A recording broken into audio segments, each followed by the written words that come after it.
que rigen o que tienen que ver con los elementos que forman parte de este enfoque. Arranco por acá. Registros de representación semiótica e imágenes conceptuales. ¿A qué nos referimos con esto? Hay un problema que tenemos los de matemática, que es que los objetos de matemática siempre son y serán abstractos. Y entonces necesitamos acceder a ellos a través de representaciones semióticas, de representaciones de signos, de cosas que uno pueda ver. Las ideas matemáticas son abstractas, entonces la única manera de llegar a esos objetos matemáticos que son abstractos es a través de representaciones. ¿Lo encontraste? Sí. Nosotros solemos confundir los objetos con sus representaciones. Cuando el alumno te dice, o un chico te dice, el papel glacé es un cuadrado, en realidad tiene la forma de un cuadrado, pero el cuadrado no lo voy a poder agarrar nunca. O sea, no tengo manera de llegar a los objetos si no es a través de alguna representación que involucre algún tipo de símbolo. Y los registros que hay en nuestro universo de la matemática son el simbólico, el numérico, el gráfico y el verbal o coloquial. Esos son los 4 registros que tenemos para representar estos objetos matemáticos. Para que algo sea un registro tiene que cumplir ciertas normas.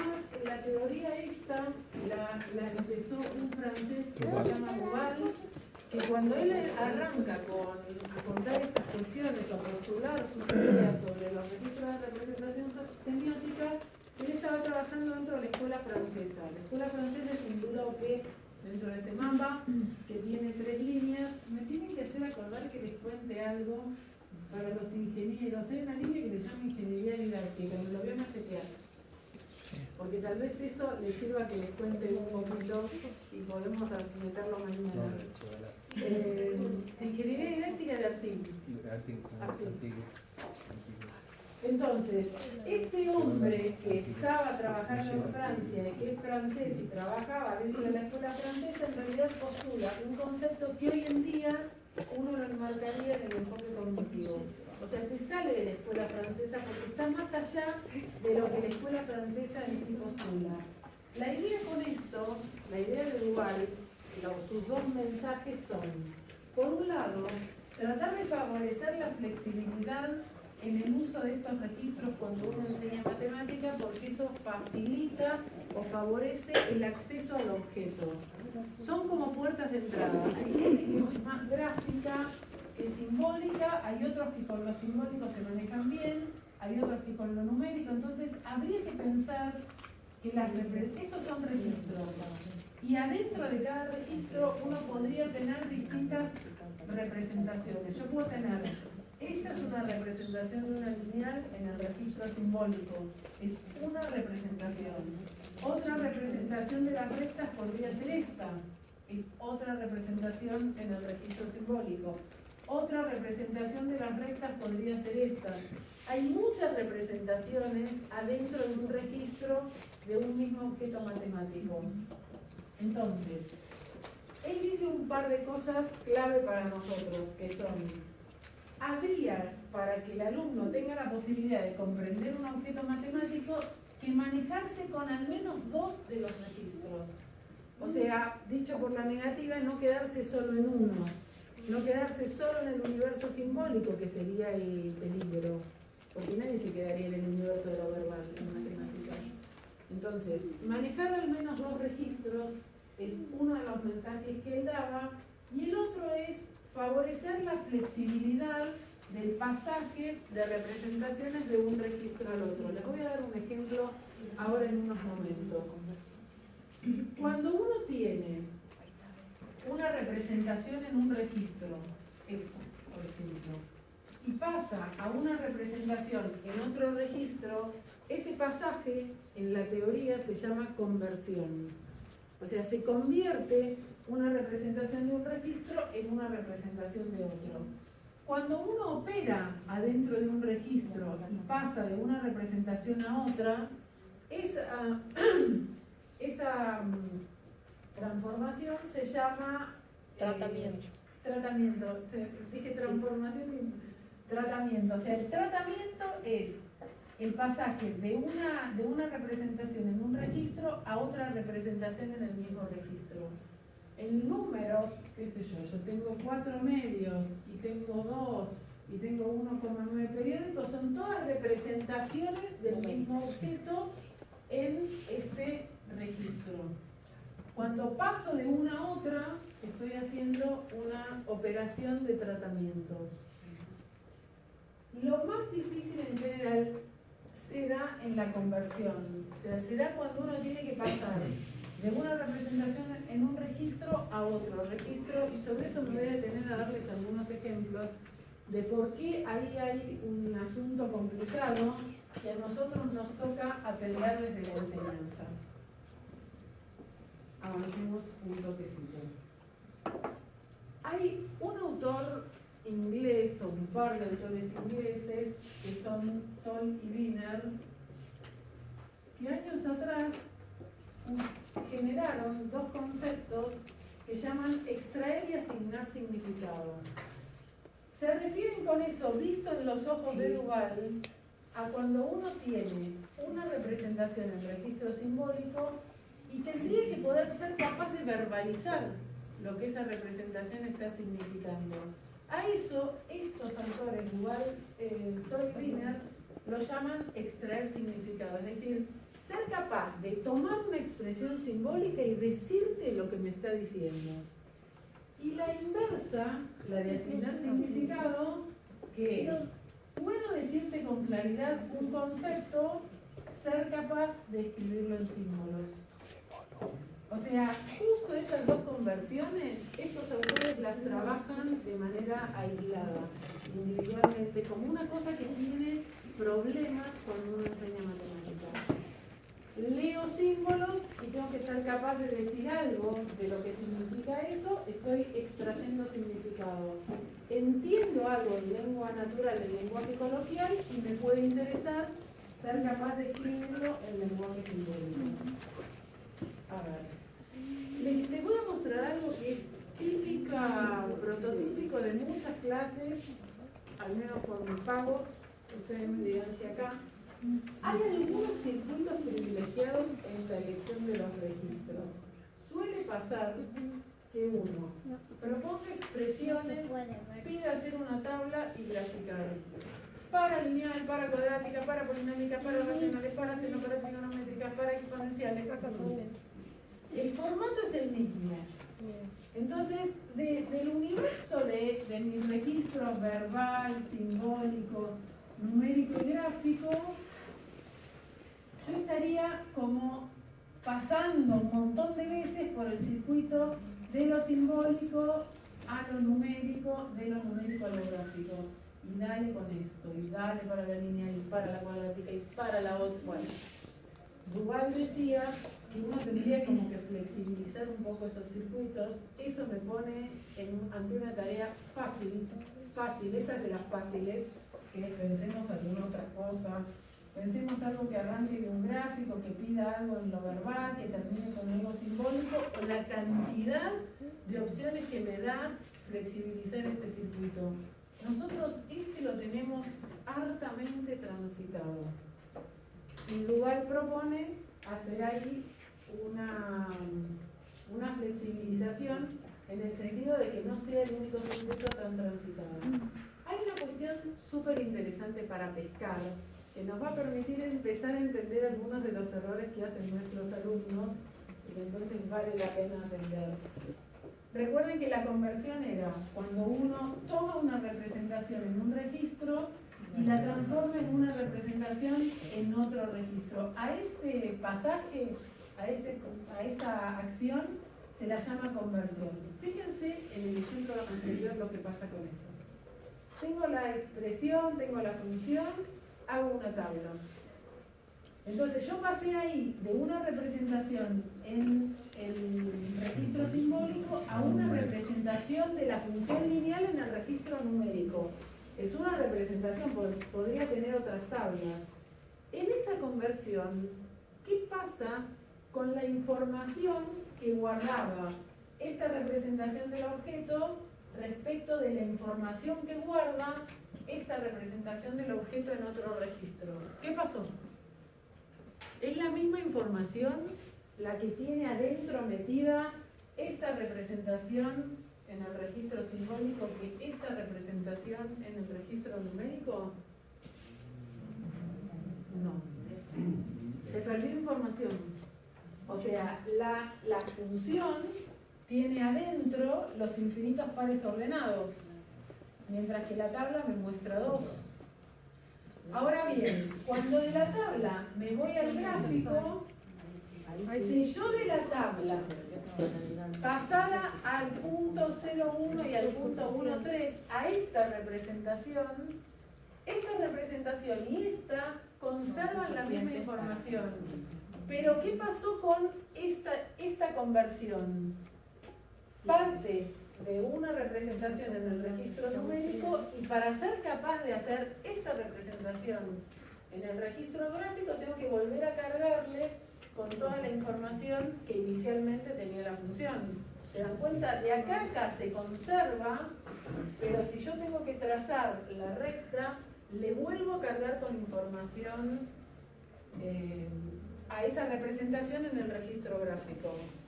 A ver si esto que les voy a contar les pasó alguna vez y uno va a empezar a entender algunas cosas. Voy a hacer un clic más del gráfico a la expresión. De nuevo tenemos toda la información completa. ¿Está bien? Miren si alguna vez les pasó esto. Y vamos a empezar. Ay, me borré mi machete de la ingeniería didáctica. Ese es un machete de algo que quiero ver de contar. O tentar para que vean. Voy a ver.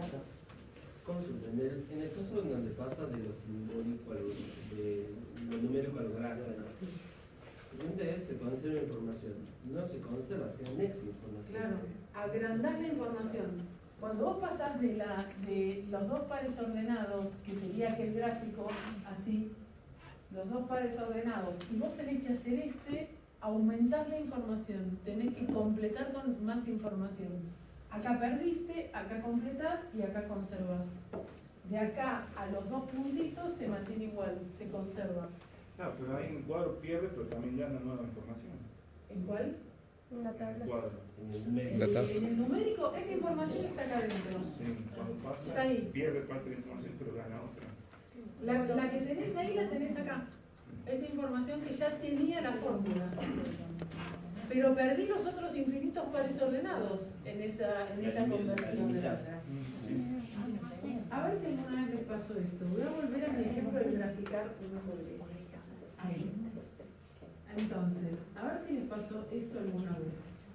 El pibe hace tabla de valores y tiene para 1, 1, para 2, 1 medio, para 3, 1 tercio, para 1 medio, 2, para menos 1, menos 1. Bueno, puntito, puntito, puntito. De acá en la tabla, para 1, 1, para 2, 1 medio, para 3, 1 tercio, para menos 1, y así siguiendo. En esta conversión perdió información. Los infinitos pares ordenados que tenía la fórmula dentro me pasaron a una cantidad finita de pares ordenados. Cuando paso de la tabla con cantidad finita a mi cantidad finita en el plano, conservo, hasta ahí conservo la información. Lo mismo que tenía acá, lo tengo acá. Cuando ahora me toca graficar, me toca completar la información. Y ahí aparecen las más disparatadas respuestas. De quien no conoce lo que son las homográficas, ¿habrán visto alguna vez una poligonal? ¿Habrán visto alguna vez? O juntan todos los puntos, eso. Ah, sí, sí, juntan todos. Junto todos los puntos, Sí. hasta acá y acá. Sí, y eso que uno les dice que eso no hagan, lo hacen cuando fundan también. Cuando es la primera vez que están viendo una función nueva, o sea, una familia de funciones nuevas, como pueden ser las homográficas, solemos empezar con esta, como un prototipo de las homográficas, para que se lleven una primera imagen de las funciones homográficas. El gráfico les debería haber dado así. No vale unir de cualquier manera los puntos. Lo que pasa es que el pibe que desconoce cómo es el comportamiento de esta función, cuál es el gráfico que va a dar, en esta conversión perdió información. Cuando traza los puntos sueltos, hasta ahí conserva la información, hasta ahí no tiene problemas. Sus problemas empiezan cuando nosotros lo obligamos con nuestro pedido a que complete la información de un comportamiento o de una curva que no conoce. Entonces, esperémonos eso. O sea, que no nos sorprenda, ya sé qué va a pasar. Porque en esta conversión de los puntos a la gráfica, sea gráfica correcta o sea cualquier disparatada gráfica, hay que agregar información que vendría de conocer el comportamiento de la función original. ¿Me explico? Entonces no es raro, no es un disparate del pibe que haga esto. Él intenta completar la información de algo que no sabe cómo se comporta. Él lo hace bien o lo hace mal y veremos. Con la parábola nunca les pasó que trazan una poligonal. Vienen de estudiar lineales. Hicieron una tabla y se encontraron con esto. Y cuando les toca completar el gráfico, no saben cómo viene la curva, vienen de las lineales, y trazan una poligonal. Están completando la información que los obliga el pasar de una tabla que tiene una cantidad finita a volver a volcar toda la información completa que viene dada en una de las expresiones. Me puedo esperar ese tipo de error y lo puedo entender y explicar por qué esa conversión obliga a completar la información. Eso es lo que saber algo de esto me permite entender un tipo de error que es usual de ver en clase de matemática. Conocer algo de esta teoría me permite entender por qué esto pasa. ¿Se ve? Miren esto. Extraer significado era cuando uno tiene una expresión simbólica y tiene que poder decir algo de ella en palabras. Hagamos el ejercicio. Yo les doy una expresión simbólica y ustedes me dicen cómo se dice eso en palabras. Yo lo quiero leer. Para todos sé que pertenece a los reales, que pertenece a los naturales, que pertenece a existe por lo menos lo que es mayor que sea. natural, que es natural es menor que C. ¿Así? ¿Existe n natural? Que pertenece mayor Tal que es mayor. tal que n es Tal ¿Cómo se come? Explícame el es concepto. mayor que c. Explícamelo con cédula. ¿Eso dice algo de lo que la frase está diciendo? ¿Qué significa para las chicas? ¿Lo leyeron? Digo, leer los símbolos. Para todo, eso es así de fácil. Ven este gancho, dicen para todo. Así leemos fácil, ¿no? Ustedes salen leyendo. Para todo sé que pertenece a R. Existe un N que pertenece a N, tal que N es mayor que C. Leí. ¿Extraje significado? No. Yo lo que quiero es que me digan qué dice esa frase. ¿Cuál es el significado? Para cada número real existe un número natural que es mayor. ¿Y eso qué dice? ¿Qué te dice ese mensaje? Eso es un mensaje, me están tratando de decir algo.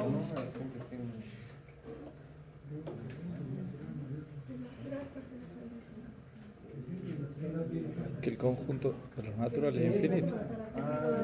Que el conjunto de los naturales es infinito. Que los campos de los números reales están contenidos en otro natural del cero y los reales el campo de los naturales está en un natural Es infinito. ¿Qué puede haber un natural que sea más grande que el real? ¿Dice eso?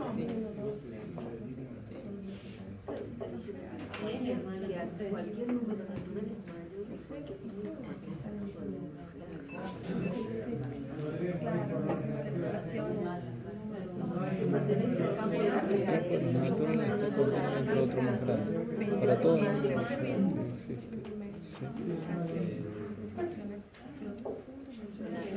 No es tan fácil. No es tan fácil. El campo de los naturales. Conjunto de números. Es que existe un natural. Lo que en realidad está diciendo esto, es que el conjunto de los números naturales no es acotado. Que es infinito. Lo que dice es eso, tan lejos de cómo lo pronuncio. Esto lo que me dice es, el conjunto de los números naturales, que tiene el 1, el 2, el 3 y sigue infinitamente, no es acotado, porque cualquiera sea el número real que yo quiera tomar, cualquiera sea, siempre hay un natural que termina siendo más grande. O sea, cuando yo quisiera, cuando intenté frenar al conjunto de los números naturales con un C, resultó que existe un natural que es más grande. Entonces, este no es una J, no deja a los naturales a su izquierda. Y eso pasa cualquiera sea el C que tome. Entonces, lo que esa frase me está diciendo es que el conjunto de los números naturales no es acotado. La frase esa se entiende, el conjunto de los números naturales no es acotado. O sea, puedo seguir encontrando cosas cada vez más grandes. ¿A quién se le ocurre que eso se escribe así? No es tan fácil. ¿Cómo? No es tan fácil. O sea, extraer el significado de los símbolos no nos es fácil a nosotros que somos profes. Ni hablar a los pibes. Ni hablar. Nos va a tocar enseñarlo. Empieza mi mensaje a ir por ahí. La historia no termina ahí. La historia también se da al revés. ¿Por qué? ¿Qué enseñar? ¿Por qué? ¿Qué enseñar? Yo ahora les voy a poner una frase. Me consta que había confundido, porque digas, ¿para qué aprender el lenguaje matemático? El cuadrado de un número real menos su duplo no siempre es menor que su mitad. Podemos entender lo que dice eso. El cuadrado de un número real menos su duplo no siempre es menor que su mitad. Podemos entender de qué se habla. ¿Cómo escribimos eso? El cuadrado, a ver, Simbólicamente. sí, x al cuadrado pertenece, no, sí, para todo x debería ser que pertenece a los reales. Debería empezar con para todo x que pertenece a los reales. Para todo x pertenece a los reales, existe por lo menos. Existe por lo menos. Siempre no sé cómo se Existe por lo menos un real. Existe por lo menos. menor igual y no siempre. Veamos, escriban todo, escriban el mensaje. Eso es un mensaje claro. Bueno, eso es un mensaje claro. En castellano está claro. ¿Cómo eso se escribe en símbolos? 2x. A veces. No siempre.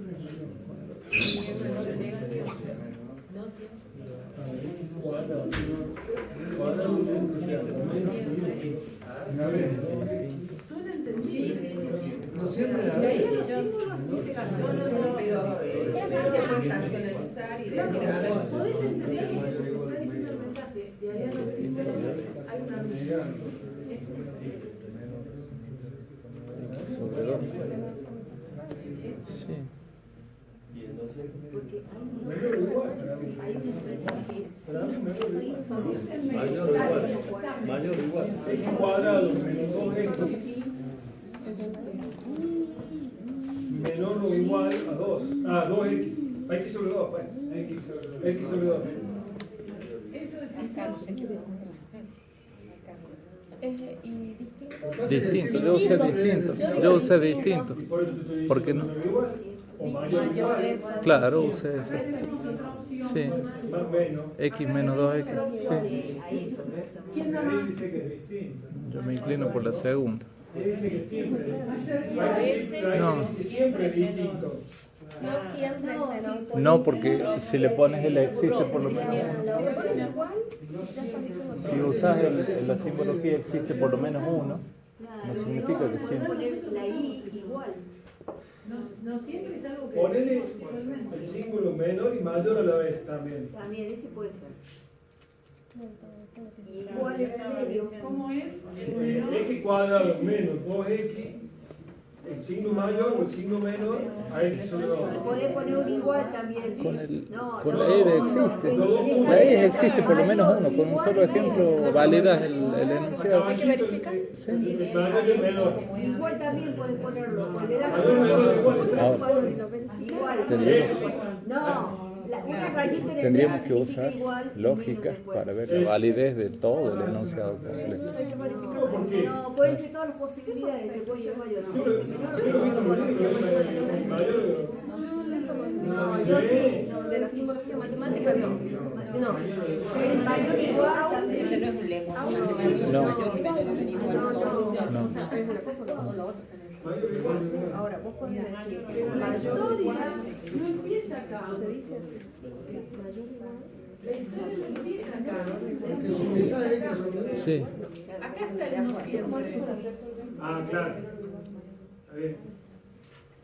¿Por qué? Sí, porque si no ya... existe un X que pertenece a los reales, tal El que... cuadrado de un número real menos Tal su que- duplo es menor que su mitad, es que hay algún número Sí. cuyo Existe cuadrado por lo menos el duplo no es menor que su mitad, así que es mayor o igual que su Eso duplo. ya, si no... O sea, él existe, vendría a ser. No, existe por lo menos La uno. frase, para expresar esa frase en matemática, tenemos que empezar presentando el X. No podemos empezar por acá. O sea, esto no, ¿qué dice esto? No dice si es para todos, si es Sí, es para los naturales, para qué número es. no dice nada. O sea, la frase no dice nada. Esto, si uno lo tiene que leer, es un número al cuadrado menos un número al cuadrado. Pero no sé si eso vale, no vale a veces. O sea, el mensaje el cuadrado de un número real menos su duplo, no siempre es menor que su mitad, eso es un mensaje claro. En matemática, esta es la escritura. Profe, ¿es 1 sobre 2x o es un medio de x? No, es un medio de X. Un medio de X. Claro, pero no es lo mismo. No, es un medio de X. Tendría que Este entender. de acá es un medio de Tienes X. razón, tiene que ir entre paréntesis. No uno sobre dos. Ah, Sí, ya es un Claro. medio de X. Tendría que ir entre paréntesis. No es fácil, ni uno ni la otra, ni extraer ni asignar significado. Con lo cual, mensaje para el profe. Cuando nosotros panchamente hablamos y escribimos en símbolos, el alumno se lleva los símbolos porque están en el pizarrón y en la casa nunca va a reconstruir el mensaje que nosotros estuvimos diciendo oralmente. Cuando lo manda a estudiar un libro, en general el libro se va a encontrar con cosas así, que nosotros no nos vamos a conformar con que nos lea símbolo a símbolo, no nos vamos a conformar con que diga existe un X que pertenece a R tal, claro, vos me vas a preguntar qué quiere decir. El qué quiere decir es hacer esta extracción de significado, con lo cual nos toca enseñar.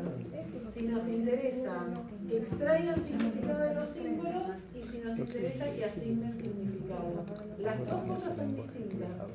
Y ameritan que hagamos algo, porque ya sabemos que nosotros que sabemos un montón de matemática, no nos es fácil una frase extremadamente simple, muy simple, y no nos es fácil. Entonces hagamos algo con los pibes, ni hablar cuando sube de tono aquello que estamos queriendo enseñar, ¿no? Ni hablar el concepto de límite o más, concepto de espacios vectoriales, concepto de transformaciones lineales. Yo puedo ver muchos símbolos, te leo el símbolo, de ahí a que esté entendiendo algo de lo que eso me está tratando de decir. O peor, demostrar álgebra. Y un ejercicio de nada, de 5 minutos, me permite mostrar esto. Nada, minutos con nosotros que sabemos un montón de matemáticas. No es fácil. Bueno, metacognición, usted vino a hacernos sentir culpables. No, Las cosas que hacemos con los chicos. es una alerta. Cuando uno vuelva a la clase, después les voy a contar cosas del lenguaje que retoman esta idea. Toda la idea del lenguaje retoma esto.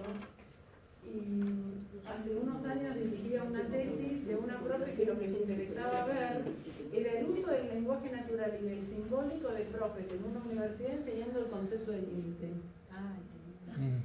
Filmó clases, porque tenía que ver cómo era la simultaneidad, qué hace primero, habla, dibuja, escribe, grafica, qué es lo que pone la fórmula. Bueno, primero no cualquiera se dejó filmar, eso fue todo un universo, ¿no?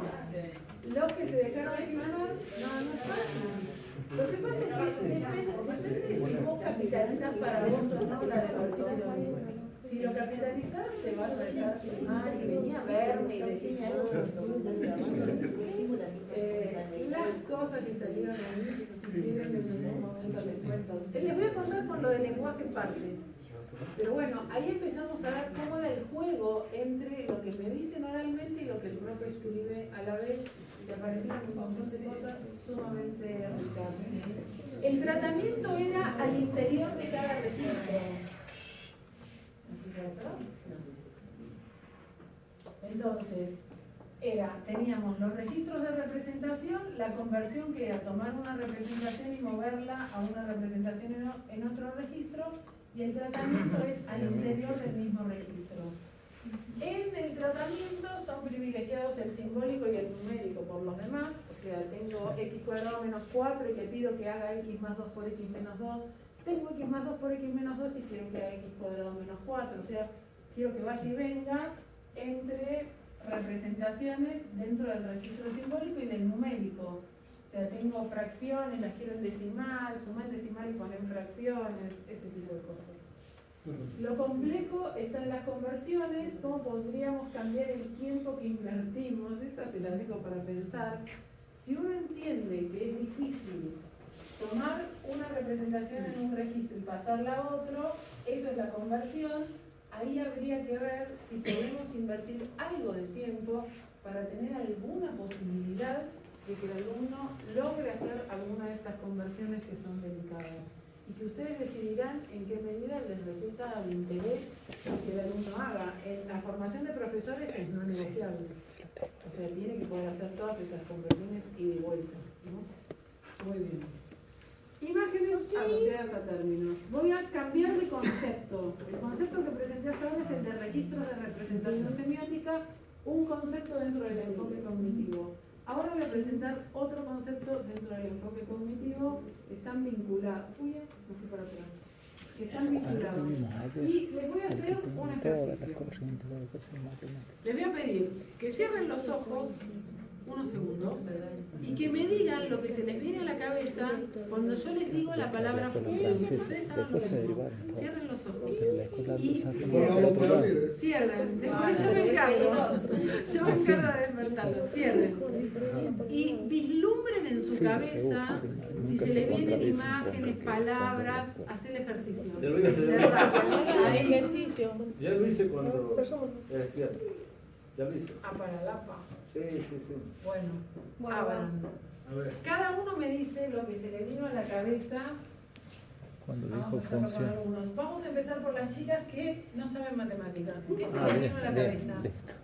Sistema circulatorio. Función Una F igual a algo. Porque estuvieron escuchando cosas de matemáticas. Por eso. Marca Viviana. Ella, Una gráfica. Una gráfica.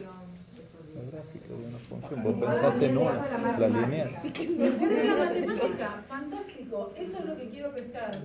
Bueno. Las chicas de biología, algo de funciones se explica. Una gráfica. No. Usted dijo función, yo cerré los ojos, lo primero que pensé, una célula del sistema circulatorio, full, función del sistema circulatorio, así se me vino. Nada más. Usted dijo eso. Función del sistema circulatorio. Esto tiene que ver con tu formación circulatorio. Vamos con alguien que sabe algo de matemática. Usted. No. Yo vi una almohada.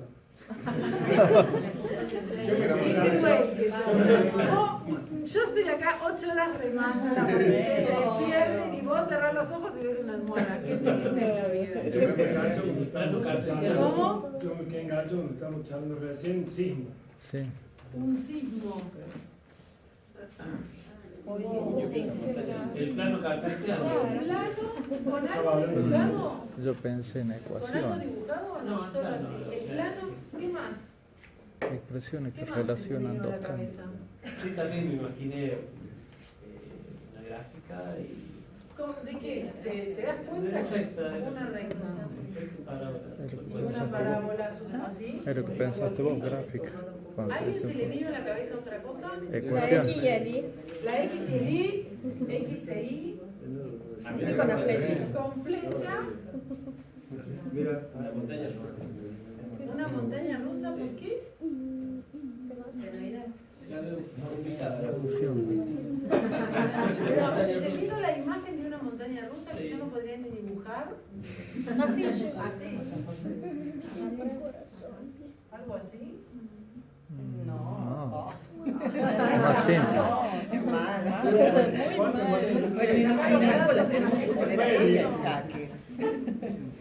¿Algo más que se le haya venido a alguien de matemáticas? Diagrama de Venn. Yo tengo el trauma de la carrera, o sea que yo cuando veo una función, cuando voy a explicar una función, yo siempre me imagino una señal. ¿Entendés? Sí, O sea, una inevitable. gráfica. No, una señal. Una gráfica. Algo así. Sí, con más ruido, digamos. O Más sea, ruido. Como una señal de tránsito, algo así. No, una señal de Una frecuencia. señal eléctrica, eso es lo que veo. Un Siempre, electrocardiograma, ¿viste cómo es? Que hace así. cualquier algo así. Sí, como sea, sí. Algo así. Una señal. Diagramas de Venn, alguien dijo por Sí. ahí. Cosas así. Bueno. Ecuación. Una expresión algebraica. Relación, la palabra relación se te vino a la cabeza. ¿Alguno de ustedes se le vino a la cabeza la definición de función? Claro. Una relación entre. Y a continuación dependiente, busqué dependiente, ahí enfoqué dependiente, independiente. No, ya Independiente, o sea, palabras sueltas, dependiente. Bueno, miren cómo viene la historia nuestra. Ahí está. ¿Alguien no conoce nada de matemática? Las chicas del GAP. Al que no conoce nada de matemática, lo que se le viene a la cabeza es algo del uso de la palabra. Sí, de la función en relación de cotidianidad. una institución estábamos conversando. O sea, La institución, el rol, la función. Funciones del directivo. Claro, sí. Hay gente que me ha dicho Una pedagogos, representación. un espectáculo, la función, un show, un escenario, o sea, ese tipo de cosas. Eso está en la cabeza de nuestros alumnos antes de la enseñanza. Antes de, es así, o sea, se sabe, se llaman concepciones espontáneas. Hay gente que ha estudiado esas concepciones espontáneas que por supuesto están cegadas por la vida de cada uno, ¿no? O sea, si un pibe nunca fue a ver un espectáculo o una función, no va a relacionar función con espectáculo. O si no sabes que los directivos tienen funciones, no se te viene esto a la cabeza. Pero hay dentro de la cabeza de cada uno de nuestros alumnos, y eso es distinto para cada uno, algo previo a la enseñanza cuando el término es usado en la cotidianidad. Si la palabra fuera difiomorfismo, a ninguno se nos ocurre nada hasta que el profe venga y defina lo que cuerno es eso. O sea, esto sería como conjunto vacío. Lo que hace que haya concepciones espontáneas es la palabra que define el concepto. Luego de eso, aparecen cosas... Ahí. ¿Me fui? Ahí. Luego de eso aparecen cosas que están vinculadas con la enseñanza. ¿Te enseñaron diagramitas de Venn a morir? Reconocer funciones con diagramitas de Venn, ver si es inyectiva, si es biyectiva, si es subyectiva, eso va a formar parte de tu imagen conceptual. ¿Nunca viste tablas? Porque no te enseñaron a hacer tablas porque te dejaron usar calculadora, no se te vienen las tablas a la cabeza. Viviste solo con fórmulas, las funciones, todo el resto se te borra y esto se te llena de fórmulas. Es decir, la conformación de la imagen conceptual, sacando las concepciones espontáneas, está sesgada por la escolaridad, por lo que el profe decidió hacer. Registren que cada una de esas cosas que está en nuestra cabeza está en alguno de los registros de representación semiótica. O sea, hay una representación en registro simbólico, una representación en gráfico, una representación en numérico, un esquema que Simbólico. no es nada. Palabras que no representan el objeto, pero que son cercanas. La imagen de la máquina, en general, genera una metáfora. Una máquina que meto algo por un lado y sale por el otro otra cosa. Entonces, asociar la función con eso, con una máquina a la que le enchufo algo y sale otra cosa, suele ser usado a veces en la enseñanza. Si el profe usa eso, al pibe va a asociar las funciones con las máquinas. Cada alumno tiene su imagen conceptual. Puede que conozca o no conozca la definición y eso está también en su cabeza. Es altamente probable, y eso está estudiado, que uno cuando le pide un concepto no entra primero a dar la definición. O sea, lo primero que se te viene a la cabeza no es la definición. Y no quiere decir que uno no la sepa. Vamos a hacer otro ejercicio. A ver si este también lo hiciste en tu escolaridad. Les voy a cambiar la palabra. Son 2 ejercicios más, 2 palabras más. Cierren los ojos.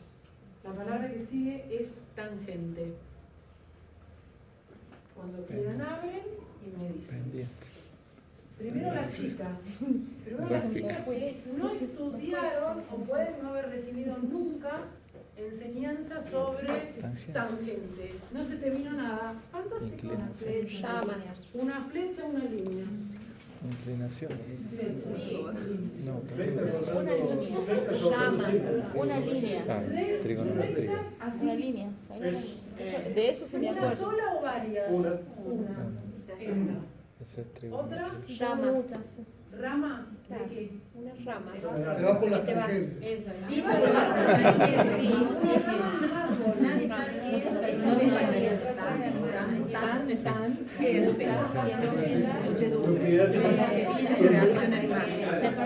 Inclinación. No. Te voy a aplicar el protocolo. Tangente, inclinación. Derivada. Sí. Sí. La gente de matemática. Derivada. ¿Qué más? Cosas que se le hayan venido sueltas. No, a mí me vino la definición, viste, que vemos en la secundaria con el círculo unitario, y en el acto el límite de los incrementos, del cociente de los incrementos. Esto Y después el límite del cociente de los incrementos. Delta E sobre el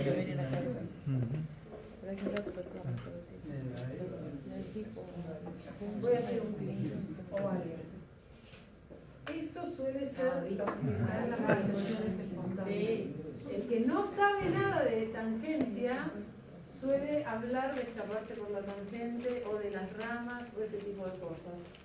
El que, miren, ni que los hubiera conocido en vez de venir acá, que estaba hecho. Suele aparecer rectas tangentes acónicas, el concepto de derivada, a veces la expresión de la recta tangente como nos la enseñaron, a veces la frase recta que toca en un único punto, y ahí aparece algo que es sorprendente para nosotros, que es que solemos tener en nuestras imágenes conceptuales errores en matemática y convivimos felices y andamos felices por la vida como si no tuviéramos contradicciones en nuestro cerebro, y no es así. Es decir, esto está mal, la recta tangente no necesariamente toca la curva en un único punto.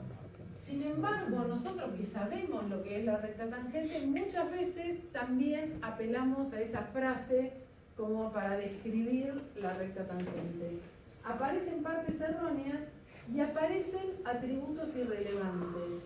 Atributos irrelevantes como tocar en un único punto o dejar la curva en un semiplano. O dejar la curva o la figura en un semiplano. Eso es irrelevante para la tangencia. Sin embargo, como las imágenes prototípicas que nosotros tenemos en la cabeza tienen ese atributo irrelevante, es muy probable que para nosotros el concepto tenga ese atributo. ¿Se entiende lo que digo? Les doy un ejemplo que lo van a haber vivido desde la escuela de los chicos. Solemos preguntar si un cuadrado es un rectángulo, ¿no? Sí. Y nos dicen que no. Si todos nosotros pensamos en la imagen conceptual que tenemos de rectángulo, se nos viene y apuesto un rectángulo áureo.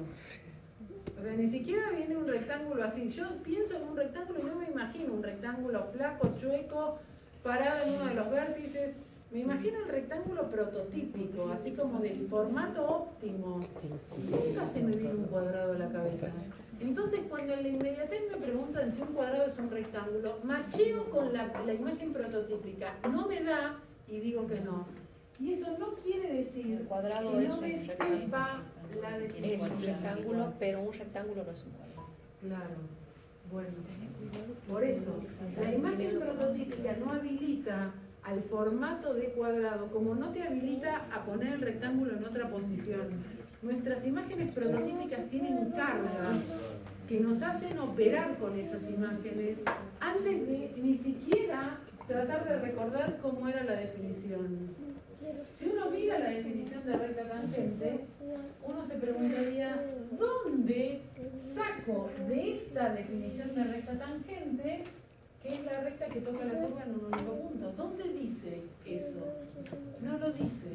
Y sin embargo, mucha gente, no solo mucha gente, está en muchos libros, eso, ¿no? O sea, eso está en muchos libros y está mal. Todo lo que tiene que ver con la tangencia, todo lo que tiene que ver siempre es local. O sea, la fuerza de la tangencia es que es la mejor aproximación lineal local alrededor del punto en cuestión. Lo que pasa más allá o más acá no me importa. No me importa. Si la curva de base es una recta y me piden la recta tangente en este punto, ¿quién mejor que ella? La misma recta para describir de la mejor forma el comportamiento local alrededor de ese punto, ¿no? O sea, la tangencia es un concepto que mira localmente. Estos atributos irrelevantes justo se dan en las cónicas. Justo son las imágenes que tengo en la cabeza. Entonces opero con ellas. Opero con ellas en esto, opero con ellas con el concepto de asíntotas. El alumno te dice, la curva y la asíntota no se cortan. ¿Por qué no se van a cortar? O sea, ¿dónde dice la definición de asíntota que la curva y la asíntota no se pueden cortar? Ahora, ¿hay una imagen prototípica de las asíntotas o no hay una imagen prototípica?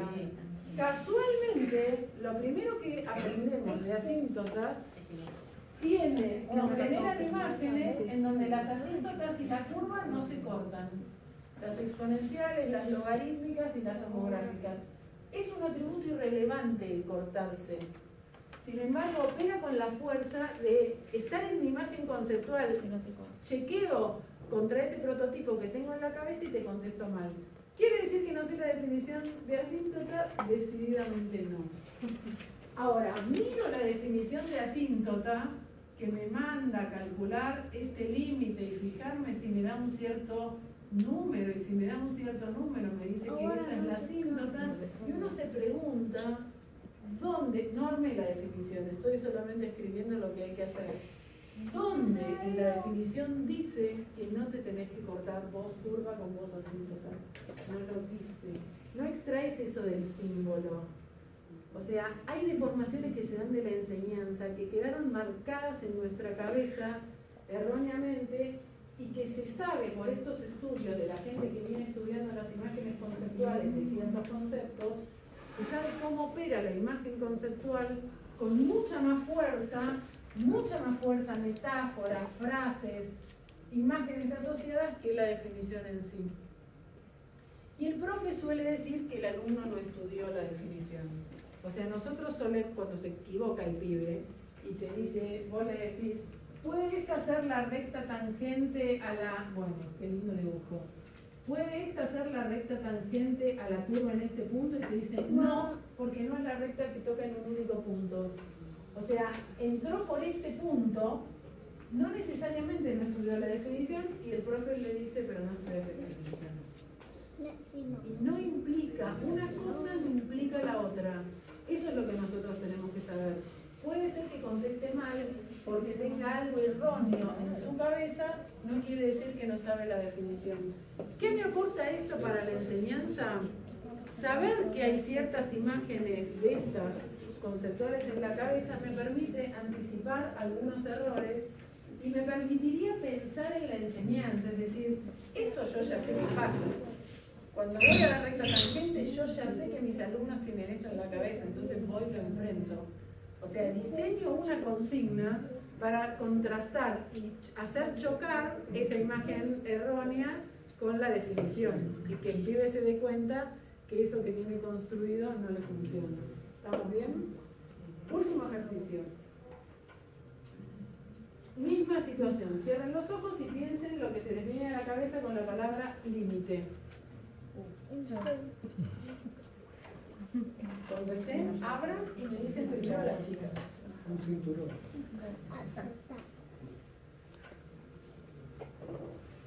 Cuando estén, me dicen. Asociado conducta. Con Alguna conducta. Conducta. Límite en conductas. ¿Qué más? ¿Algo que se les haya venido? No. Final, tiempo. Tiempo límite. Claro, como algo que se acaba. El punto. Un punto como hasta acá. Extremo, como marcando extremo. Delimitando. Extremo que está incómodo. Gente de matemática.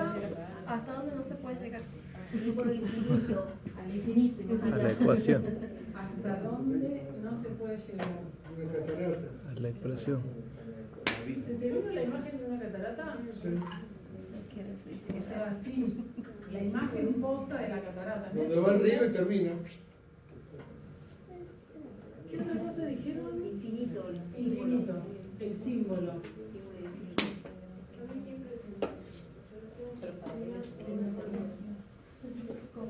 Cornisa, un borde. ¿Algo más de matemática? La anotación, la anotación, ¿se le vino la anotación? Sí. ¿La definición se te vino a la cabeza? Yo creo que para todo si lo hacéis. ¿No?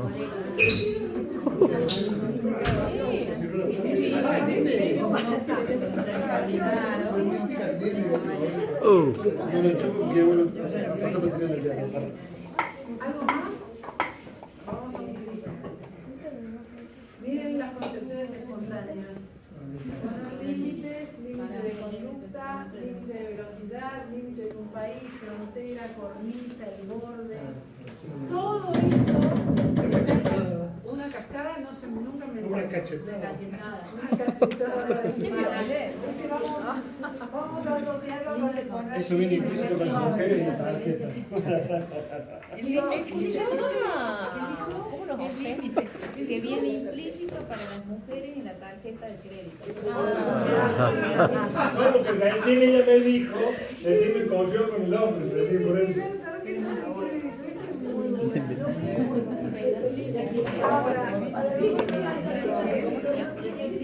No, sí. Hay algunas de estas ideas de acá no podés pasar, que conlleva el concepto de límite en la cotidianidad, de acá no pasás, que muchas veces se lleva a matemática erróneamente. ¿No? O sea, el límite no tiene que ver con de acá no pasar. O sea, no todos los límites son, uy, llego, pero de acá no paso. Eso se da a veces, pero no siempre se da el de acá no pasar. Ni en infinito ni en otro punto, ¿no? O sea, cuando estoy con X teniendo otro valor. Entonces, ahí aparece quien toma esas concepciones espontáneas, lo previo a la enseñanza, y lo intenta aplicar cuando está resolviendo un ejercicio de matemática equivocadamente, porque no pone en juego lo que aprendió del concepto en sí. Ahí hay que reconocer un error cuando nosotros decimos rescatar los saberes previos. Creemos que todos saben a qué nos referimos con saberes previos. Lo que pasa es que es buenísimo saber que esto se da, porque ya te lo esperás. O sea, si uno ya se espera algunas cosas cuando vas a enseñar Entiendo lo que estás tratando de decir, ¿no? Claro, o sea, por ahí claro, a ver, los conocimientos previos se lo puede tomar, como los conocimientos previos específicamente que tienen que ver con la disciplina para anclar nuevos saberes, son conocimientos previos. Pero también son conocimientos previos lo cultural y lo espontáneo, que es lo que se instala primero antes de todo lo que está. Cuando el término se lo habilita, cuando la palabra del Vos lo que nos Tengo querés que decir volver a es que Croma. nosotros cuando vayamos a plantear algo, no perdamos de vista que esto puede ser lo que está ahí, por tanto podríamos usar una estrategia para que con eso vayamos al lugar donde nosotros queremos ir. totalmente. O sea, saber el tibio y además que opera con eso, tiene que ver con el esquema previo. Claro. Y con lo que hoy en día se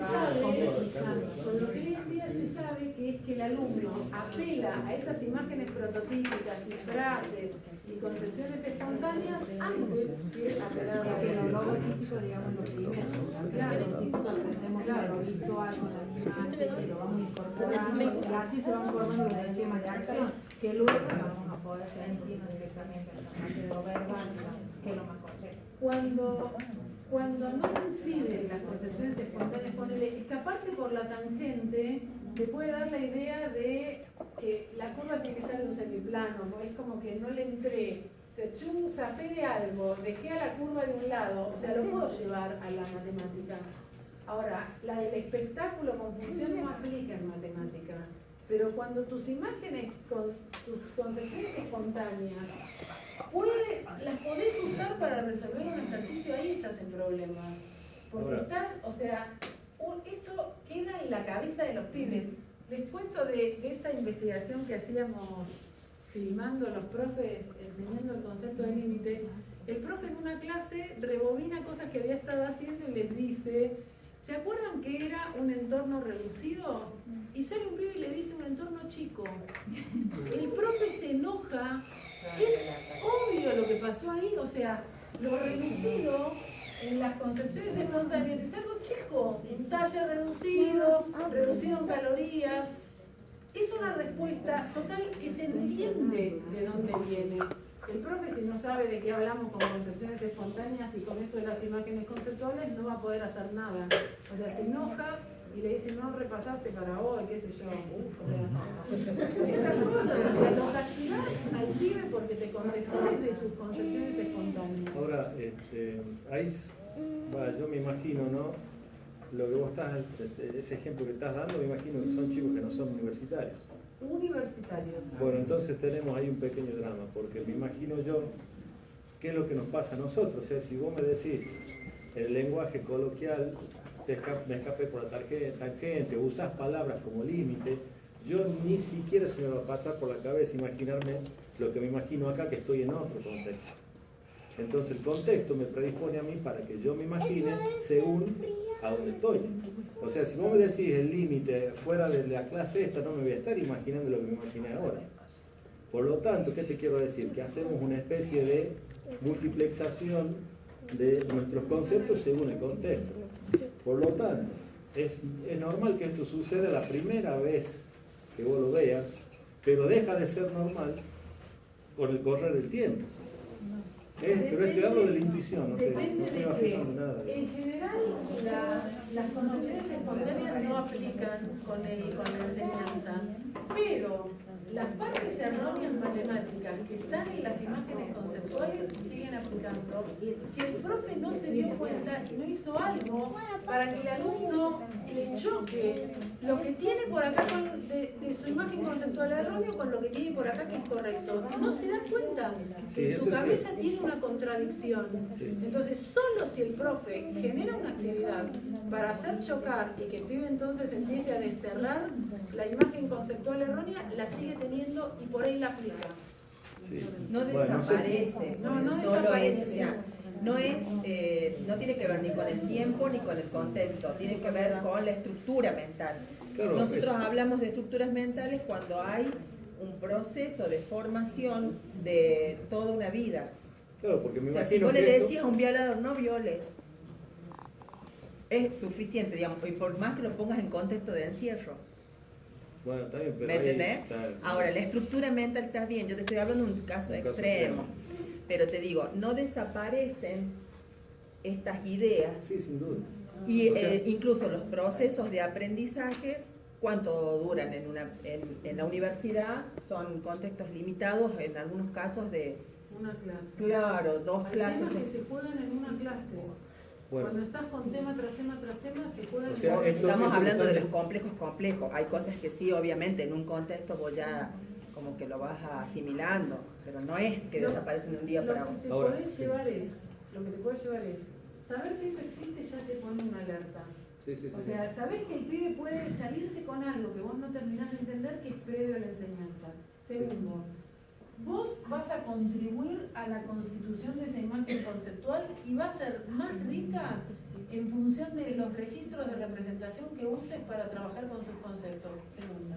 Tercera, puede haber cosas erróneas que no las pesques en el pibe y que él haga cosas bien y de vez en cuando algo mal.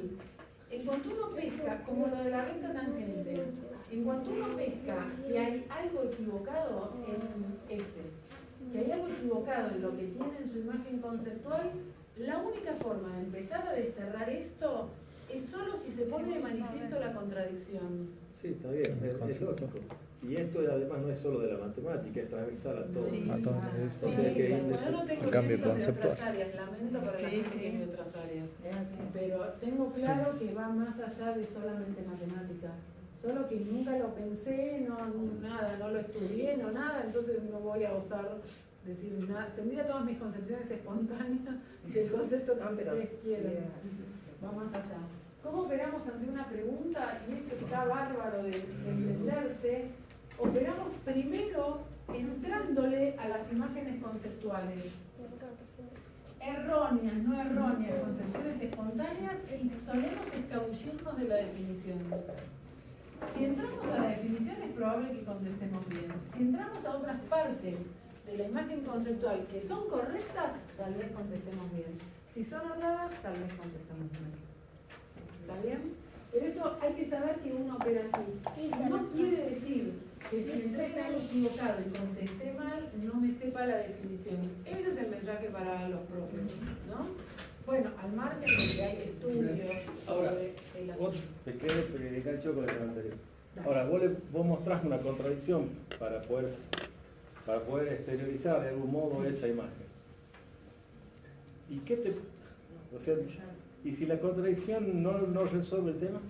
O sea, si una vez que demostrás que estás contradictorio no resuelve. Puede ser. A mí me pasó eso. Sí, yo no lo mostraría, trataría que el alumno se dé cuenta. Es un proceso único que debe realizar el alumno. El profesor lo que hace justamente es favorecer el entorno mediante la enseñanza para que se produzca ese choque entre lo viejo y lo nuevo. Muchas veces lo nuevo que surge de eso que aprendió el alumno en ese choque con el profesor no es lo que el profesor espera, ¿sí? Pero a medida lo vamos acercando hasta que realmente surge ese aprendizaje que esperamos. Muchas veces, por eso siempre se aclara que el aprendizaje es único. Y por más que a todos le enseñemos de la misma manera, con la misma técnica, cada alumno va a generar un nuevo aprendizaje. Lo importante es que nosotros nos ofrezcamos como ese obstáculo, que en realidad es un obstáculo epistemológico. Sentate que te por sacar.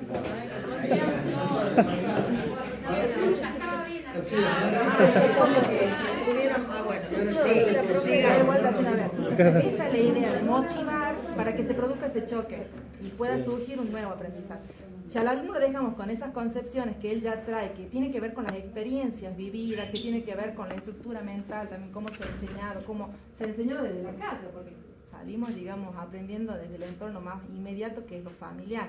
Entonces, hay que ir derribando, por eso muchas veces se habla de derribar barreras, se habla de derribar muros, y hasta inclusive se habla de poner de pie, o sea, dar vueltas muchas veces hasta los bancos, las personas. Darnos vuelta a todo, desde el lugar de docente y el alumno. Corrernos un poco.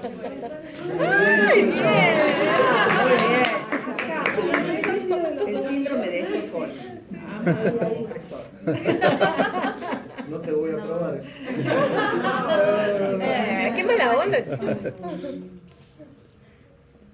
No, sigan ustedes. Bueno. Ya está. Bueno, eso era más o menos para explicar lo que le queda aquí. Te pregunto algo que yo sé que vas a decir que no. ¿Existe una técnica que me sirva para hacer eso? No hay receta. Pero No hay estrategia. Porque depende de cada sujeto. Hay estrategias. Si vos estás dando clases de conductismo,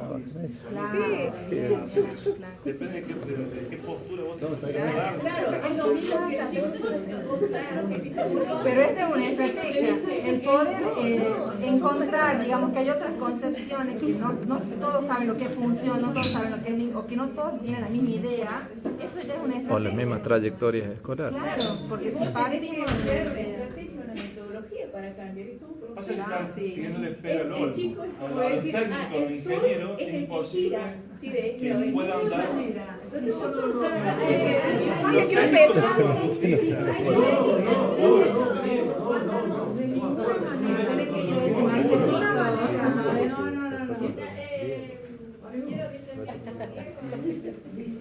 más. Ay, menos mal que hablaste. Viene que paga, che. Viene que paga. Viene que paga. ¿Paga? Bizcocho. ¿No hay que paga? ¿Qué me puedo poner? No, Mira, acá fresquito, no sé si te a ver, profe, yo quiero contarle la experiencia que me está tocando vivir porque estoy haciendo un curso de distancia de formación por competencia, justamente un poco tratando de construir algo que es distinto, lo que es pedagógico netamente y lo que es ingenieril netamente. Y es lo que plantean ahí, y que yo de alguna manera vengo trabajando también hace mucho tiempo. Hay una pedagogía que es la pedagogía de la ingeniería, que nosotros la tenemos que construir. Lo conductista y lo constructivista está muy bonito para el ámbito de la pedagogía, pero para la enseñanza de ingeniería hay otra cosa que la tenemos que construir. Porque los pedagogos enseñan a los pedagogos. Nosotros somos docentes de o ingeniería, o sistemas, o medicina, que no es lo mismo que ser un pedagogo. Eso lo van a tener que entender los pedagogos y las bogas. ¡Por favor! Yo digo esto porque ya me pasó en algún curso en el PADO, los que hicieron el PADO conmigo saben de esa pelea, no solo mía, sino de varios, porque toda la clase íbamos sí, porque la ciencia dura, hasta que le dijimos, oiga doña, la dura de usted que no la aprende. Claro, pero se lo dijimos, ¿sabes por qué? Porque me parece que nosotros también caemos en la trampa de la profecía autocumplida, de que somos técnicos. ¿Por qué? No, mentira. No, por supuesto, yo les decía recién, ni loca me hago 1000 y pico de kilómetros si pensara que la gente que viene de una formación más técnica no puede ser un buen profesor. Ni me muevo. O sea, no gasto energía, no pienso qué hacer para ustedes y pensar eso de ninguna manera. Ahora, hay cosas de la didáctica general que le aportan al que enseña matemática, al que enseña biología, al que enseña química, que ojalá uno pudiera tomar. Entiendo que hay reticencia inicial, hay reticencia inicial y ahí conviven los equipos. O sea, el equipo del pedagogo con el matemático pensando en la enseñanza de la matemática, el pedagogo con el ingeniero y así. En general eso funciona mucho mejor. Pero no hay que despreciar nada, no hay que despreciar el aporte del pedagogo. Yo les puedo contar una anécdota que me sorprendió mucho. Hace un tiempo habíamos hecho un trabajo para el Ministerio de Educación, para el Instituto de Formación Docente, que había significado hacer unos diseños muy complejos de unas secuencias para enseñar matemática en terciarios de todo el país usando TIC. Y el Instituto de Formación Docente fue a filmar a los profes. Lo fue a filmar, tenía todos los videos y había que hacer unas entrevistas de autoconfrontación que se llaman, habiendo identificado ciertos episodios en donde pasaba algo en la clase. Los pedagogos miraron los episodios, identificaron los nudos de las clases sin entender la matemática que estaba ahí. Yo nunca entendí cómo, pero me decían, mira, acá pasó algo. Mirar el minuto tal al minuto tal. Yo decía, claro, obvio, lo que pasó ahí es que el punto este no estaba en la curva, qué sé yo. O sea, para mí era evidente lo que había pasado. El otro pesca que ahí hubo un problema. Hay algo disruptivo. No sé cómo lo pescan, pero lo pescan.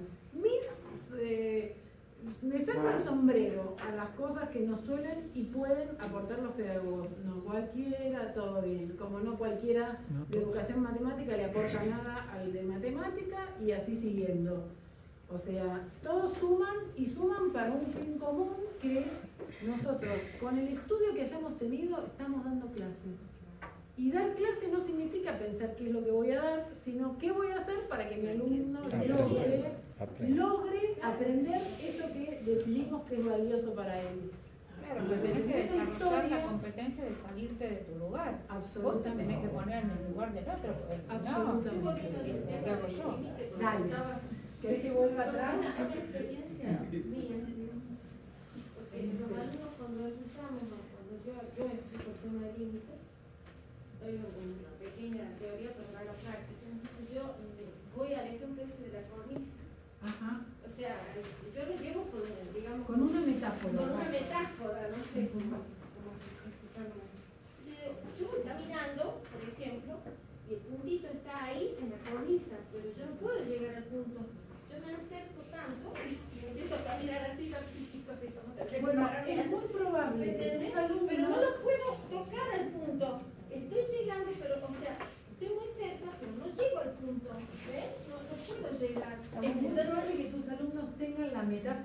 cornisa en la imagen conceptual. Cuando vos le preguntás del límite, y ahí tiene la cornisa. Y ahí recién vamos después por la definición y todo.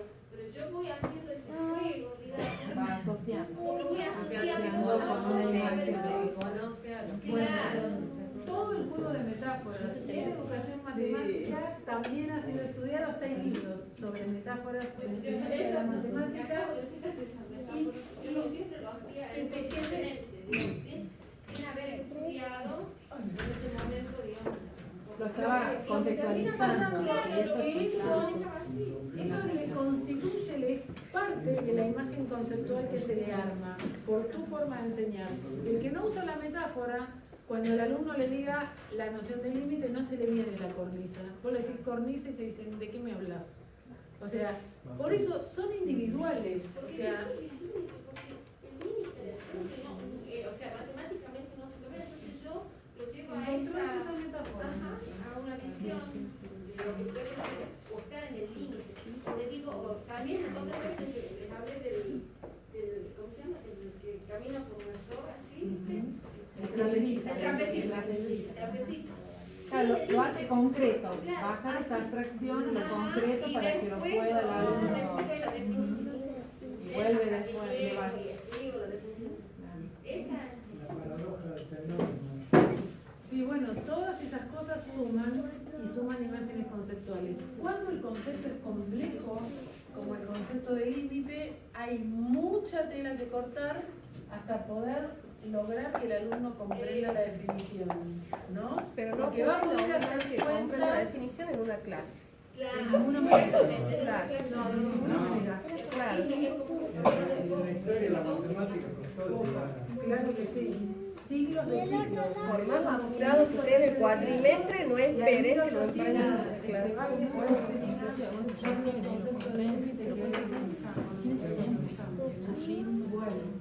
Avancemos un poco.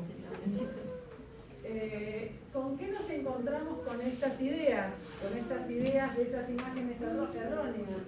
Alumnos que piensan que el resultado de un límite no se puede alcanzar.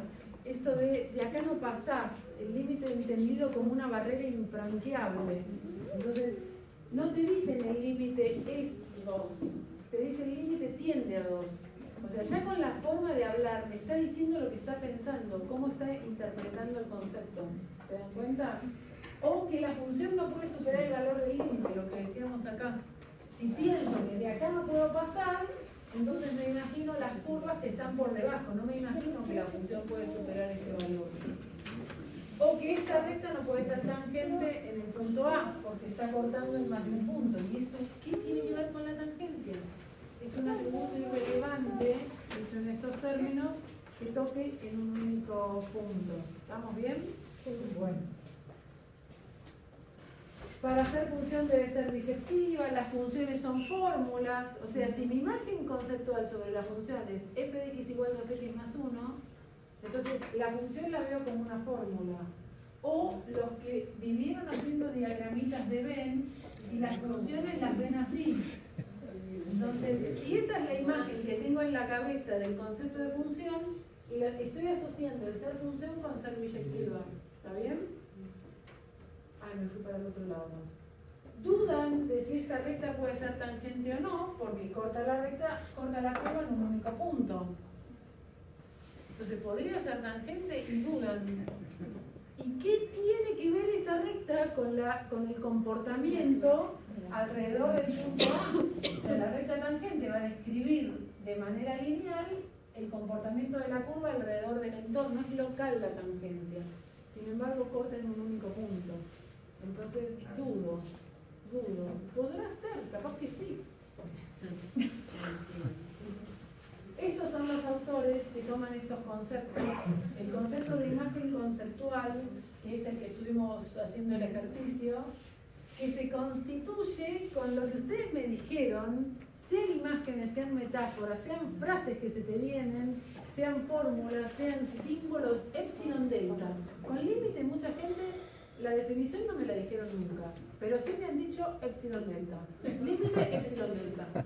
O sea, lo que se te viene es epsilon delta.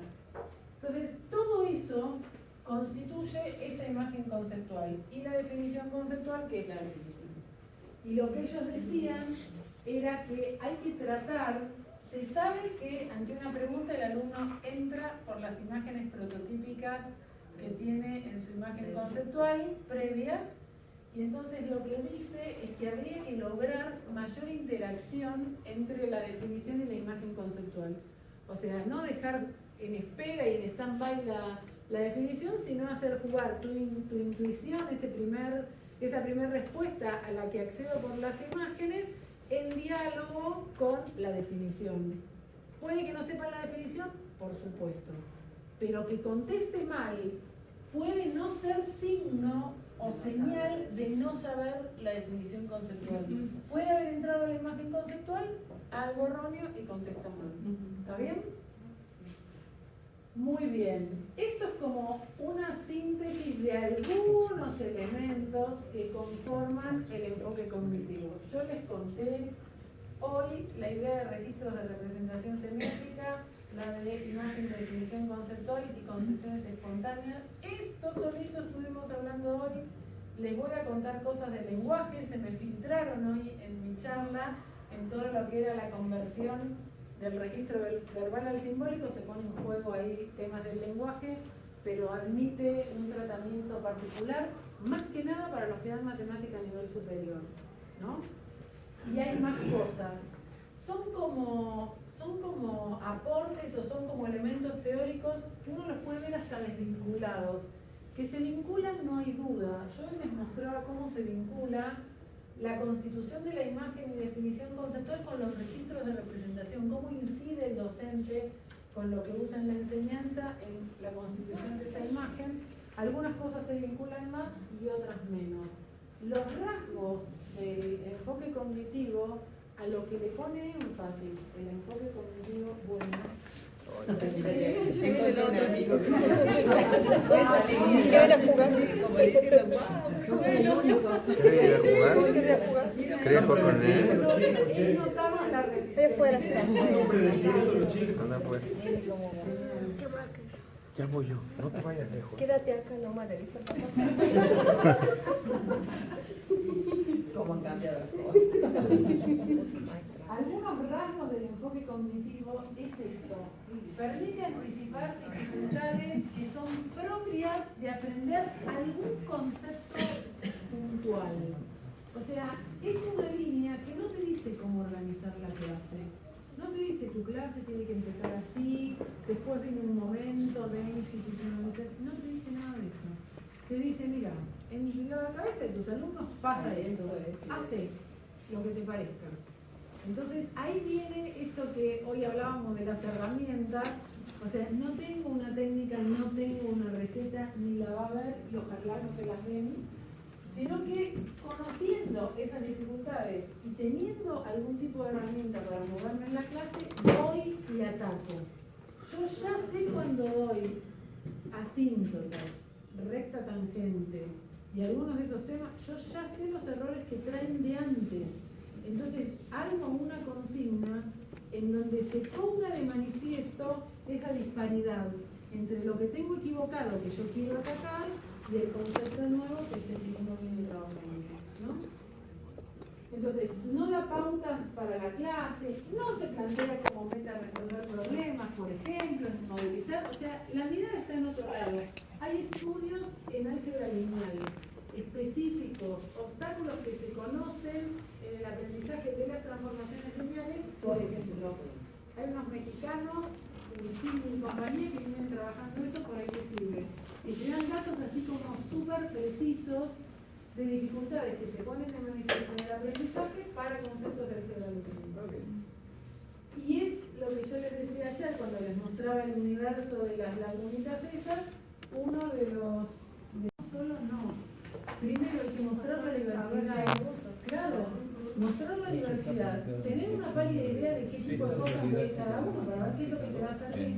Lo más importante, y ahí es donde un ingrediente para mí en la formación de profesores, adiós, es darles herramientas para poder elegir y para poder fundamentar una propuesta. Algo no te funciona, tenés algún recurso para inventar otra cosa, y para fundamentar otra propuesta. Por eso, la herramienta del análisis y de la fundamentación es una de las herramientas que para ustedes va a ser más poderosa para lo que hagan, sea la maestría o sea su trabajo profesional. Es con lo que van a sostener sus propuestas, es con lo que le van a discutir al otro que no te convence lo que el otro te está diciendo.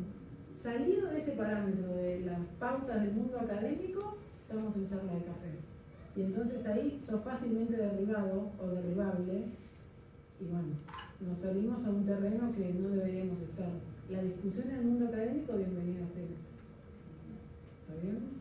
Bueno, vamos a pasar a ver qué llego a contarles sobre lenguajes en este rato. El pato de ingeniería. No, esa no es hoy, esa no.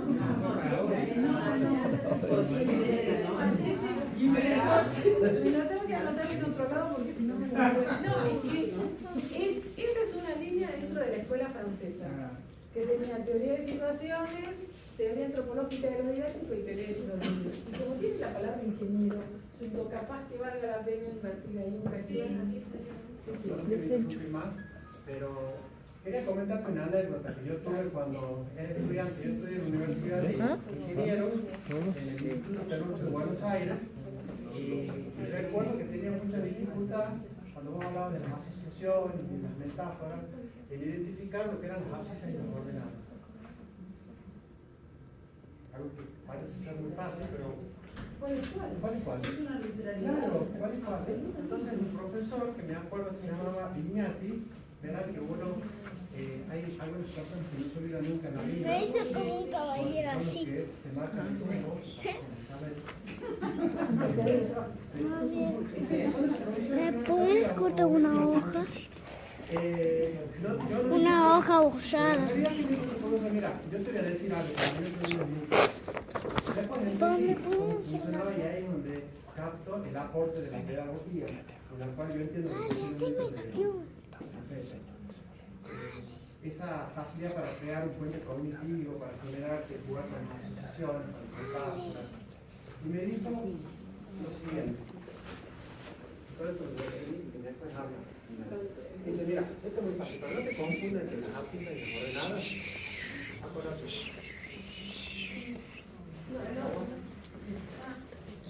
¿Sabes cómo te dice el corazón? Por eso, no me olvides de nunca más.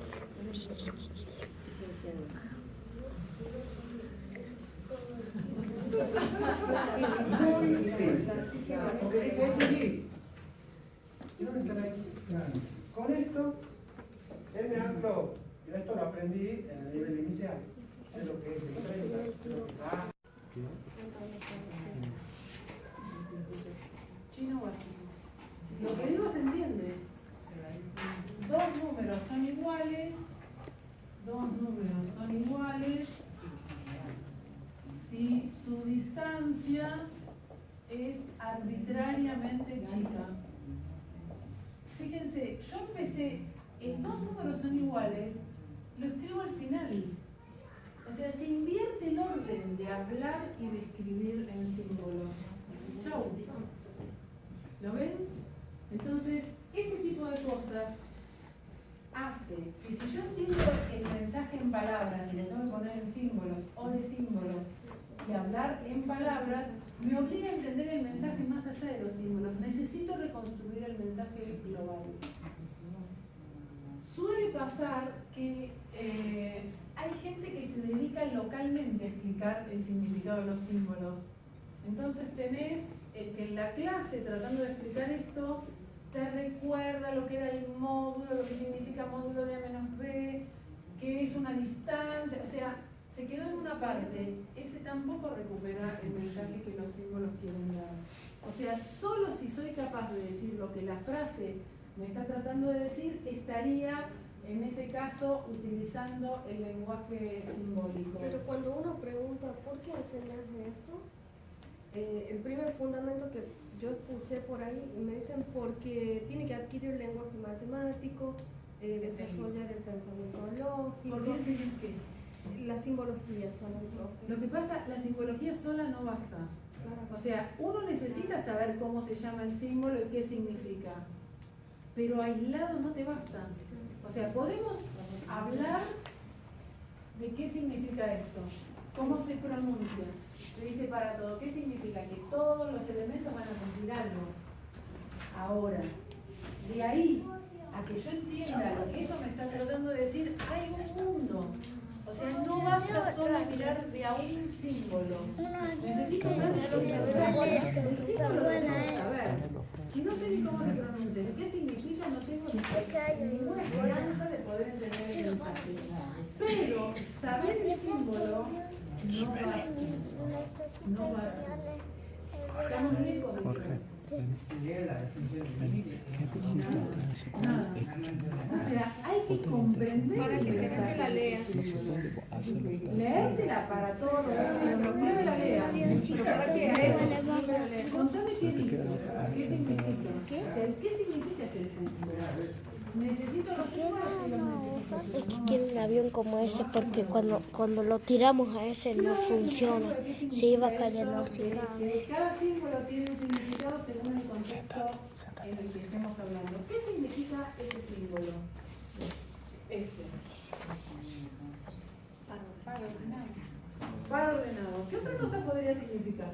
Un número complejo. ¿Qué otra cosa podría significar? Podría significar una bolsa de cosas. Según que estemos haciendo.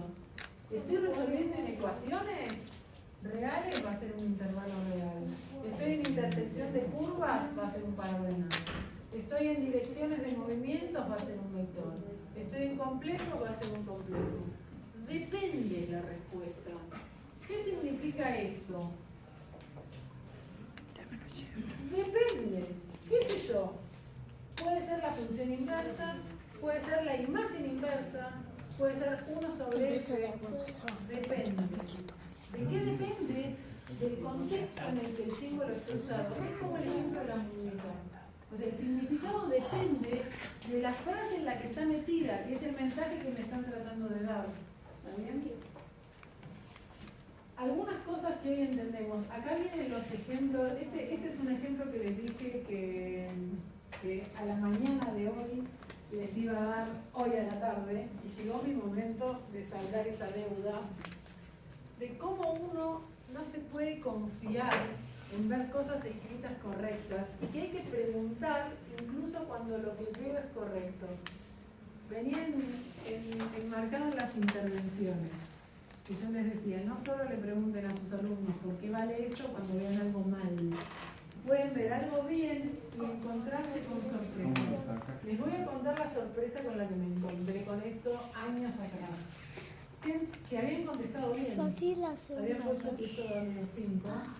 Y a mí se me ocurrió, no sé por qué, preguntar por qué, y me dijeron, porque menos por menos es más. Entonces sumo el 2 con el 3. Y ahora me agarro el signo del mayor número, el mayor en valor absoluto. ¡Qué complicado! Y lo encajo. ¿Complicado? No. Un procedimiento que le funciona siempre. Miren esto. Es tremendo. Es tremendo. Menos por más, menos. Resto, obvio lo que puedo. Menos 2, 1.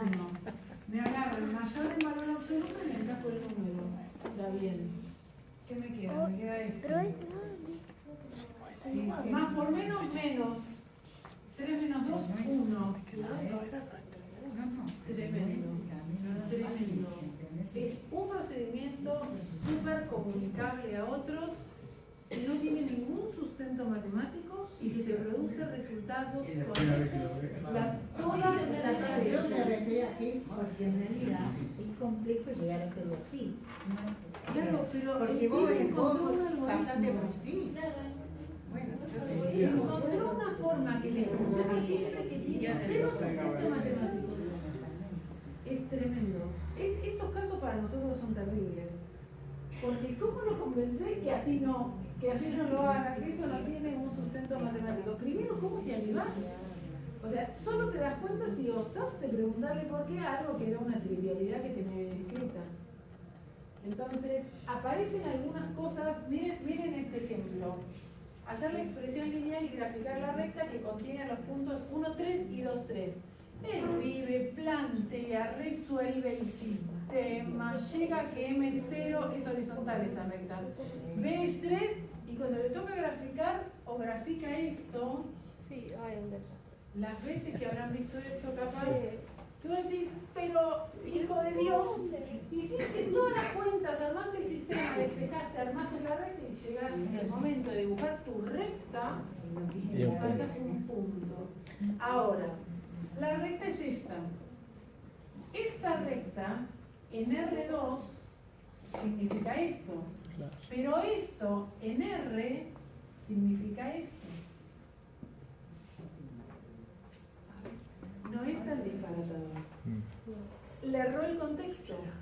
O sea, B igual 3 no registra que tiene que estar en el contexto del plano, en donde I igual a 3. Este es el símbolo. El símbolo en este contexto significa esto. El mismo símbolo en este contexto significa esto.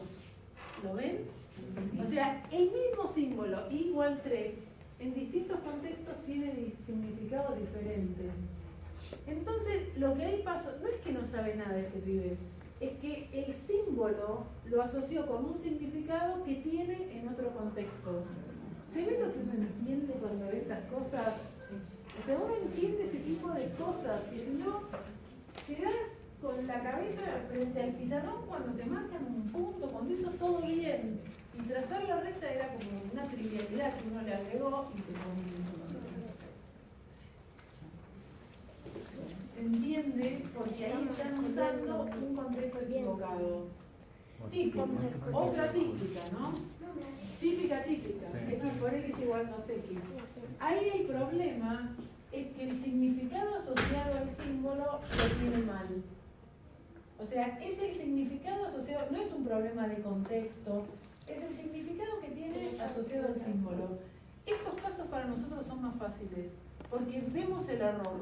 Cuando veo que algo está mal, ahí puedo actuar con más comodidad. Cuando lo que veo está bien, si no voy a indagar por qué hiciste esto, me puede pasar por delante un universo de disparates y nunca me entero.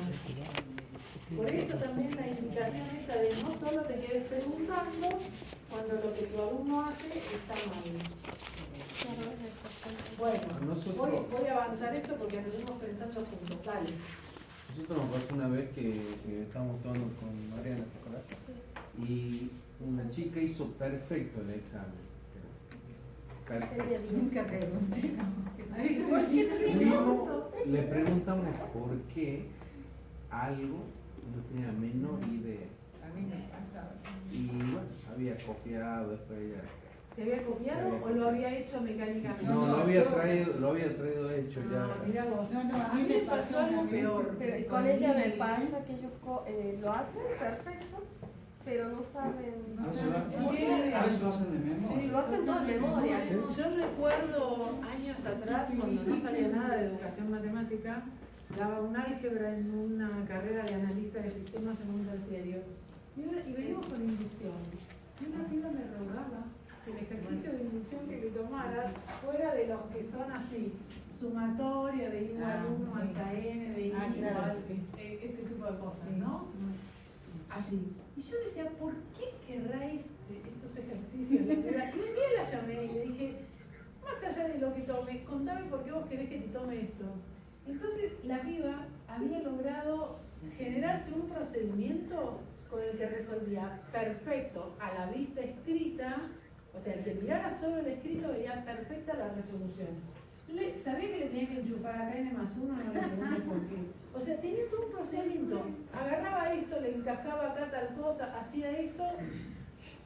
Yo ahí entendí el problema de solo ver lo escrito cuando lo escrito está bien. Uno no quiere encontrarse cosas mal, porque uno hace lo mejor posible para que los pibes... la forma en que vos a veces evaluás, porque si uno hace siempre la misma pregunta de la misma manera, te da el ejercicio cuando dice siempre hacer lo mismo, el otro crea mecanismos, claro. Totalmente. Y ahí es donde basta que tome dos exámenes iguales para que ya te caigan en el...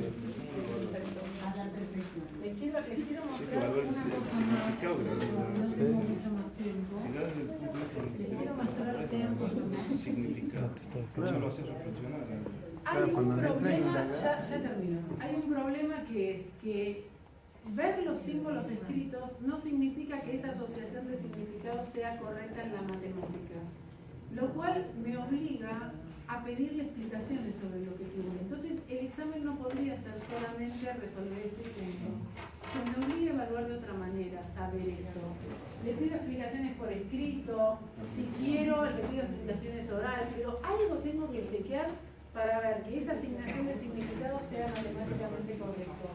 Miren un detalle de lo que pasa cuando uno enseña matemática con el uso de los lenguajes. En general, el lenguaje simbólico queda escrito en pizarrón. Es lo que el profe deja registro en el pizarrón y el castellano queda en la oralidad. Hoy en día te graban, entonces eso es más fácil de recuperar ese mensaje oral, pero un tiempo atrás no. No siempre nuestro castellano queda por escrito. Nosotros solemos no escribir mucho el castellano en el pizarrón. Hay que ver cómo uno usa la lengua natural, conceptos que no conté, pero no importa. Y hay que cuidar el uso simultáneo de los lenguajes por este problema de extraer y asignar significado que les mostraba hoy, que es extremadamente complicado. Y hay una cuestión que para mí es notable. Cuando uno da una clase, si uno estuviera con un ciego, el audio es absolutamente coherente. Hay un hilo ¿te choqué? Hay un hilo conductor en el discurso de la clase que se juega en la oralidad, y el profe, a medida que va hablando con su discurso súper coherente, va decidiendo qué cosas deja en el pizarrón anotadas. Partes. Entonces, cuando ese discurso se borra, porque el pibe solamente copió lo que está en el pizarrón, le es altamente difícil reconstruir el mensaje que estaba en la oralidad. ¿Se dan cuenta? Salvando las diferencias, les va a pasar con el Power. Yo les voy a dar el Power, pero el Power son mis elecciones que yo dejé en el pizarrón moderno y mi hilo conductor estuvo en el discurso. Entonces es difícil reconstruir ese mensaje. Pero tenemos grabado. Totalmente. Diego. Pero peor aún, cuando esto queda en símbolos, o sea, cuando el pedazo que dejo para que se anoten queda en símbolos, entiendo al alumno que no entiende en la casa sus apuntes cuando en la clase que yo había entendido. Lo entiendo, porque tendría que reconstruir ese hilo conductor. Para cerrar, si solo queda plasmada una definición en símbolos, el estudiante tiene que extraer significado. Hoy vimos lo complejo de eso. El lenguaje natural pasa desapercibido, excepto que tome apuntes. Suelen no saber tomar apuntes, suele el apunte no servirle para nada. Entonces, sobre eso habría que ver. Si queremos que tome buenos apuntes, tal vez podemos hacer algo, aunque sean los inicios de la carrera. Lo importante, ¿siempre queda plasmado en el pizarrón o me la jugué en alguna explicación oral? Chuc. ¿Es precisa la forma de hablar y de escribir del profe? Si ustedes vieran algunas filmaciones, se agarrarían de los pelos. ¿Se debería enseñar cómo usar ambos lenguajes y pasar de uno a otro? Eso va a depender de las carreras en las que den clase. O sea, en la formación de profesores no tengo duda. ¿La elección de los lenguajes podría dificultar la comprensión posterior del alumno? Si el profe ve escrito simbólico en símbolos correctos, ¿está seguro de que el alumno comprendió? ¿El significado que le asigna será correcto? Hoy en día sabemos que no a eso. Entonces, bueno, lo de tomar apuntes que ya dije, podemos entender al alumno que no entiende cuando lee, mientras que en la clase que yo había entendido, y puedo entender las dificultades que tienen los alumnos cuando los mando a estudiar un libro. Entiendo que no les es fácil extraerle significado a los libros. Hay que dedicar intencionalmente parte de nuestro trabajo para que el alumno aprenda a usar lenguajes y eso nos obliga a planificar la enseñanza para ese fin.